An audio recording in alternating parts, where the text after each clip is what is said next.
Cooking అంటే మీకు ఇంట్రెస్టా?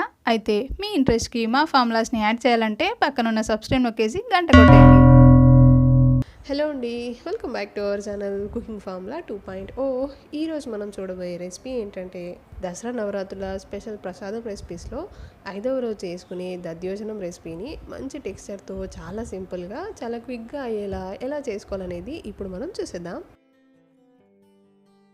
First ఇలా ఒక ప్రెషర్ కుక్కర్లోకి 1/2 కప్పు బియ్యంని తీసుకొని 1కి 2 సార్లు బాగా వాష్ చేసుకొని ఇప్పుడు అందులోకి 3 కప్పుల దాకా వాటర్ని యాడ్ చేసుకోవాలి.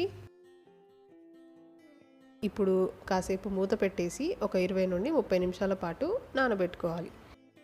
ఒక 30 నిమిషాల పాటు నానిన తర్వాత ప్రెషర్ కుక్కర్ని స్టవ్ పైన పెట్టేసి మూత పెట్టి 3 విజిల్స్ వచ్చేంత వరకు కుక్ చేసుకోవాలి.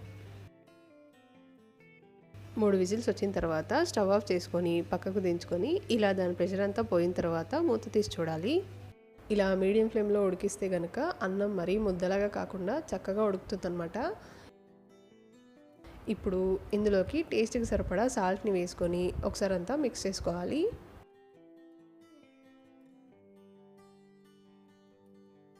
ఇలా మిక్స్ చేసుకున్న తర్వాత ఇప్పుడు దీన్ని ఒక గిన్నెలోకి తీసుకొని కాసేపు చల్లారబెట్టుకోవాలి.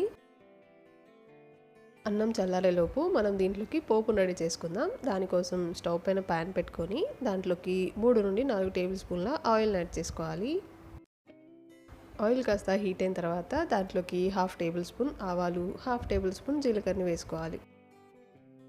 ఆ రెండు కాస్త వేగిన తర్వాత 1 టేబుల్ స్పూన్ మినపప్పుని, 1 టేబుల్ స్పూన్ శనగపప్పుని వేసుకొని వేయించుకోవాలి.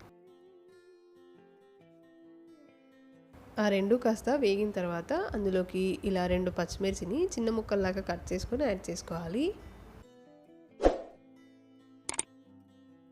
పచ్చిమిర్చి కాస్త ఫ్రై అయిన తర్వాత అందులోకి 1 ఇంచు అల్లం ముక్కని ఇలా చిన్న చిన్న ముక్కలాగా కట్ చేసుకొని యాడ్ చేసుకోవాలి.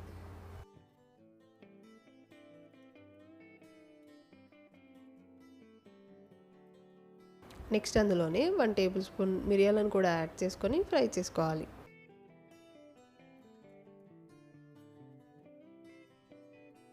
అవన్నీ బాగా ఫ్రై అయిన తర్వాత అందులోకి 2 ఎండుమిర్చిని కొద్దిగా కరివేపాకును కూడా యాడ్ చేసుకొని ఫ్రై చేసుకోవాలి. ఇప్పుడు చివరిగా అందులోకి 1/2 టేబుల్ స్పూన్ ఇంగువను కూడా యాడ్ చేసుకొని మిక్స్ చేసుకుందాం. ఇప్పుడు ఇక స్టవ్ ఆఫ్ చేసుకొని అన్నం చల్లారిందో లేదో చూద్దాం. అన్నం పూర్తిగా చల్లారినా లేదా కాస్త గోరువెచ్చగా ఉన్నా సరే దాంట్లోకి 2 కప్పుల దాకా ఫ్రెష్ పెరుగును యాడ్ చేసుకోవాలి. ఇక్కడ నేను తీసుకున్న రైస్ అనేది ఉడికించిన తర్వాత 2.5 కప్పుల దాకా వచ్చిందండి. ఈ 2.5 కప్పుల అన్నానికి 2 కప్పుల దాకా పెరుగును యాడ్ చేస్తున్నాను. మీరు మీ క్వాంటిటీని బట్టి చూసుకొని పెరుగును యాడ్ చేసుకోండి. ఇప్పుడు పెరుగుని ఇలా కొద్ది కొద్దిగా యాడ్ చేసుకుంటూ అన్నంలో మొత్తం అంతా కలిసేలా మిక్స్ చేసుకోవాలి.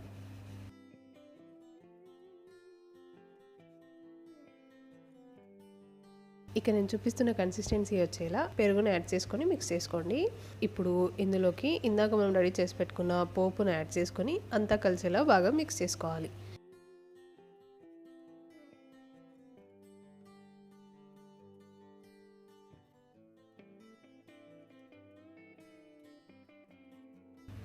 ఇలా రెడీ అయిన దద్దోజనాన్ని ఒక బౌల్లోకి సర్వ్ చేసుకొని అమ్మవారికి నైవేద్యంగా పెట్టేయడమే. దీని నైవేద్యంగానే కాకుండా లంచ్ బాక్స్లో కూడా ప్రిపేర్ చేసి పెట్టొచ్చు. టేస్ట్ చాలా బాగుంటుంది. పిల్లలకైతే మంచి హెల్దీ ఫుడ్ అనమాట.